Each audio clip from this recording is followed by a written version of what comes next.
धूल है, गुबार, फिर से पढ़ना। शीर्षक है नाच। छंद से टूट कर गिरी देह के मनकों की माला, बिखर कर खो गए अनगिन भाव, दर्द की गोली खाकर निकल पड़ी सफर में। धूल है, गुबार है, भीड़ और कोलाहल, भागती हुई दुनिया में गोल गोल किस्म की लट्टू जैसी मैं हाँफती व डठाकर हंसता।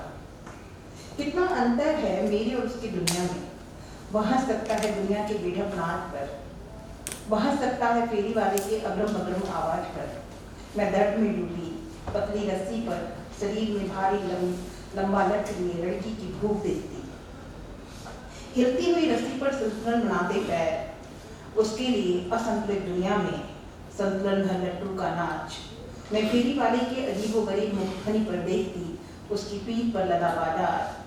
वह बाजार को बदल रहा करतब में, लड़की भूख की धुन पर नाचते हुए बटोरती बाजार।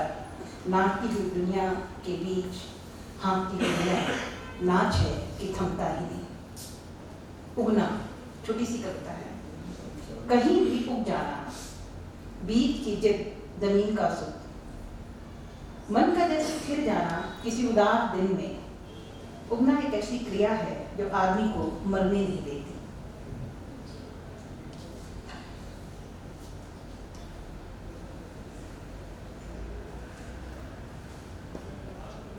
बेरंग दीवारें। एक खाली दीवार जिसकी ऊपरी सतह से झड़ रहा हो प्लास्टर, चींटियों ने बरसात में बनाकर घरों कर दिए हों अंगीन छेद, किसी बुजुर्ग ने ठोक कर कील किए हों सैकड़ों सुराख, वह अपनी कहानी खुद ब खुद कह रहे। उस घर में कुछ हो न हो, मौन का आखिरी दिन आप हमेशा सुन सकते हैं नेपथ्य से। कुछ जिंदा लोगों की गवाहियां दे सकता है बर्तनों का खटन पटक, पैरों के पश्चात लोहे की जंग लगी अलगनी पर सूखते कुछ कपड़े कर सकते हैं चुगले, किंतु नहीं मिलेगी आपको उस घर में एक दहकती हुई औरत, क्योंकि औरतें बेरंग दीवारों वाले घर में जिंदा ही नहीं रह सकती। वह कुछ भी करके बता ही देती हैं बेरंग दीवारों को। जरूर उस घर में कुछ औरतें इस ख्वाहिश में मरी होंगी कि एक न एक दिन कुछ बदलेगा, यहाँ सुनी जाएगी एक स्त्री की आवाज इस घर में। यकीन मानिए, जिस घर में बोलती हैं औरतें, सुनते हैं मर्द, उस घर की दीवारें बेरंग नहीं। इस घने अंधेरे में कविता का शीर्षक है आंखें मूंदते। कोरोना टाइम में मैंने इस कविता को लिखा था। आंखें मूंदते कब रात ढल जाती थी, पता ही नहीं चलता था इन दिनों रात का अंधेर। आंखें मूंदते कब रात ढल जाती थी, पता ही नहीं चलता था कि इन दिनों रात का अंधेरा उतरता ही नहीं मन से। उतरता नहीं मन से काली लगी सीढ़ियों का भय। इस बरसात में रखती हूँ ठह ठह कर पैर पृथ्वी पर। ये धरती इतनी बीहड़ नहीं लगी कभी पहले। सन्नाटा चीरते हुए कान के रास्ते उतरने लगा है नशों में। उतरता नहीं मन से बिजली की कड़कड़ाहट का भय। ना जाने कितनी जाने जा चुकी हैं इनके गिरने से जो गिरे थे पेड़, वह फिर कभी नहीं उगेंगे इस धरती पर। वहाँ खुलेगा कोई गुणागणित का केंद्र। मैं 98-99 से आगे बढ़ ही नहीं पाई। उनके 100 का आंकड़ा 1000 से लाख की सीमा तो बढ़ता गया। इधर लोग उलझे रहे गांव के चक्रोट में। उनकी 4 लेन सड़क गांव की छाती चीर निकल गई। कितने बचे हैं खेत, बाग, बगीचे, कितनी बची है हमारे बीच की दुनिया। हमारी दुनिया के बिलाने के साथ ही उगती है उनकी दुनिया। उनकी दुनिया की चकाचौंध रोशनी के बढ़ते प्रकाश से मैं डरती हूँ। छिपा रही हूँ घर के तय खाने में माँ की गीत, पिता के सपने, भाई की लकड़ी की गाड़ी, गिट्टी, चिट्टी, चूड़ी के रंगीन टुकड़े, वकील के सामान जो सुलभ थे सबके लिए। इस गिरते अंधेरे में जलाकर उम्मीद का दिया रख देती हूँ आंगन के ताखे पर। रात के ही उतरेगा चाँद, मैं बलैया लेती उसे चुन लूँगी जी भर। मेरे आंगन में बचा रहे चंद्र खिलौना, कौवा मामा, दूध भात की डोरी। इन दिनों बढ़ते अंधेरे में सब भागना चाहते हैं छुड़ाकर हाथ। मेरी हथेलियों पर कुछ जुनून बैठे लड़ रहे हैं पूरी ताकत से।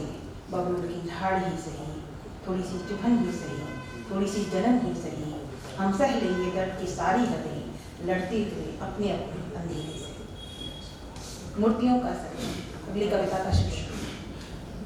विशाल मूर्तियों को देखकर सोचती हूँ कितना जरूरी है रोटी आदमी के लिए। रोटी बड़ी है कि मूर्ति, आदमी से मूर्ति है कि मूर्ति से आदमी।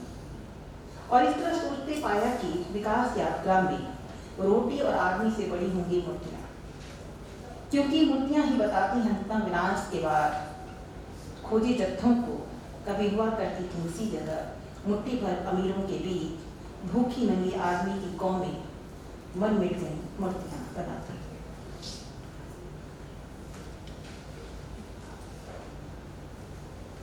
मेरे पास सुंदर कुछ नहीं था, कविता का शीर्षक है। मेरे पास सुंदर कुछ नहीं था और मैं सोचती थी हर चीज को सुंदर बनाने की। फूटे हुए मटके में मिट्टी भरकर एक पौधा लगाती और इंतजार करती उस ऋतु का जब वह खिले फूलों से गमक उठता। एक फटी चादर में पैबंद लगाते काट देती आसपास बेल बूटे और उसे छू कर देखने वाले के चेहरे के मोहक भाव पर मुस्कुरा देती।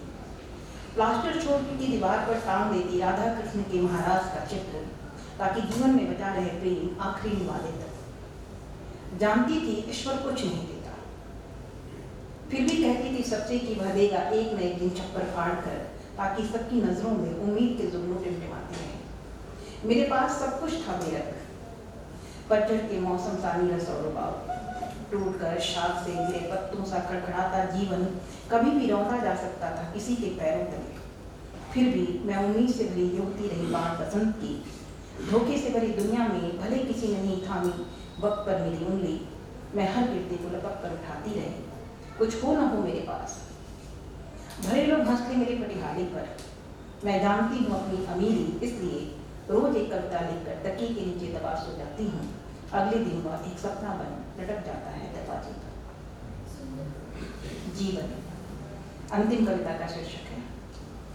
एक निरक्षर औरत की तरह मैं थरिया भर भात ही जान पाई जीवन को। जुगाड़ती रही भात, भरती रही पेट, भूख के सवाल बड़े थे। गणित में फिसलती रही, इसलिए जोड़ घटाना नहीं सीख पाई, दौड़ना तो बिल्कुल नहीं सीख पाई। खेत पर बंदिशें नहीं, प्रतिबंधित रहे सपने नए रास्तों के। इन दिनों मैं थकी यात्री सी बूढ़े बरगद से पूछती हूँ पता उस रास्ते का जहाँ से दौड़ते सब निकल गए आगे। मैं कथरी की कथा पर यकीन कर बढ़ती रही, नहीं जान पाई आज तक जीवन दौड़ है। विजय का सिद्धांत है ये इनके प्रकारे में, साम दाम दंड पे जिसने पढ़ा विजयी रहा, जिसने पढ़ा विजयी रहा। धन्यवाद।